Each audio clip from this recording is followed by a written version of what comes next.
Presentation. सही या गलत फैसला आपका। आप फैसला करें। एक बार लाइफ इंश्योरेंस का एक सेल्समैन अपनी कंपनी के बारे में डींगे मार रहा था, बढ़ा चढ़ाकर बोल रहा था। हमारा क्लेम डिपार्टमेंट इतना ज्यादा योग्य है कि एक आदमी हमारे ऑफिस के 15वें मंजिल से छलांग लगाता है और इससे वह पहले कि वह जमीन पर गिरे वह 10वें माले से अपना क्लेम चेक ले सकता है।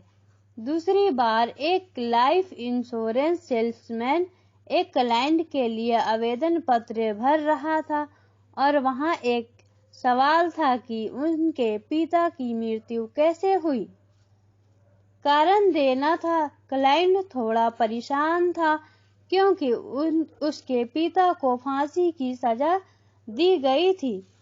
सेल्स पर्सन भी लिखने में घबरा रहा था, इसलिए उसने सलाह दी, आप क्यों नहीं लिख देते कि एक पब्लिक मीटिंग में आपके पिता पब्लिक प्लेटफॉर्म से गिर गए थे। कब बिजनेस को छोड़ देना चाहिए सीखें। याद रखें, संबंध विन-विन सिद्धांतों पर बनाए जाते हैं, न कि जीत हार पर।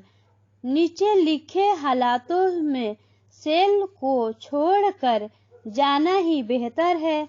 जब लेन देन में समझौता आपके कंपनी संस्था के गुडविल को खराब करता है, जब आपको उसूलों के साथ समझौता करने को कहा जाता है, जब आपको अपनी कंपनी के साथ धोखा करने को कहा जाता है, जब ग्राहक एकदम कम कीमत कहकर आपके प्रोडक्ट को रद्द कर देता है, जब ग्राहक के उसूल और आपके उसूल में फर्क होता है। मेरे अनुभव में जो मुफ्तखोर होते हैं वे ही सबसे ज्यादा समस्या खड़ी करते हैं।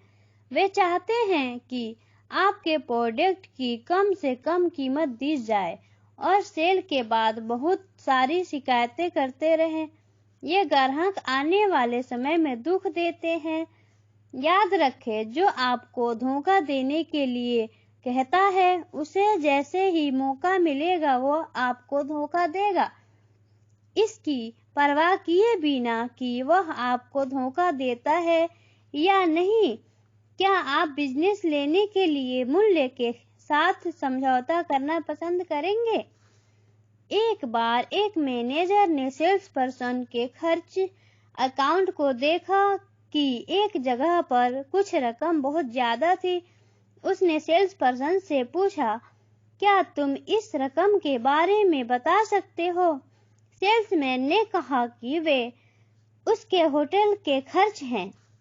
मैनेजर ने कहा, तुम अब होटल खरीदना बंद कर दो।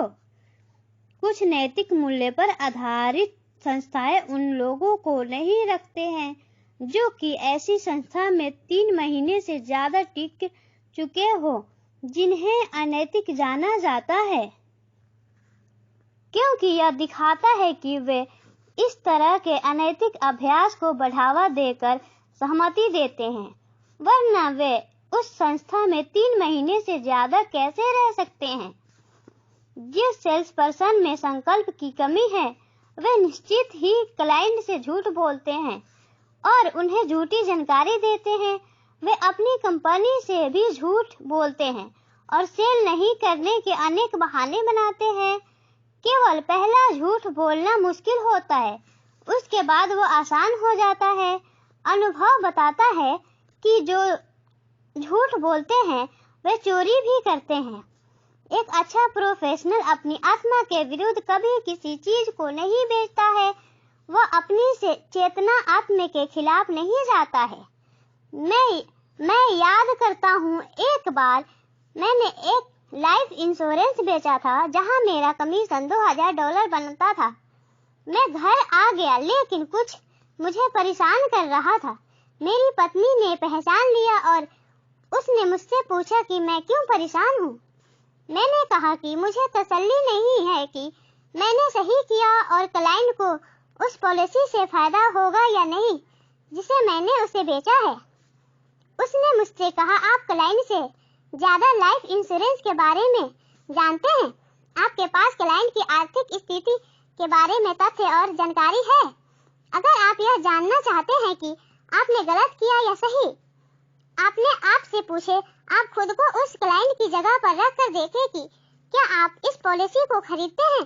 अगर आपकी आत्मा कहती है हाँ, तब आपने जो कमीशन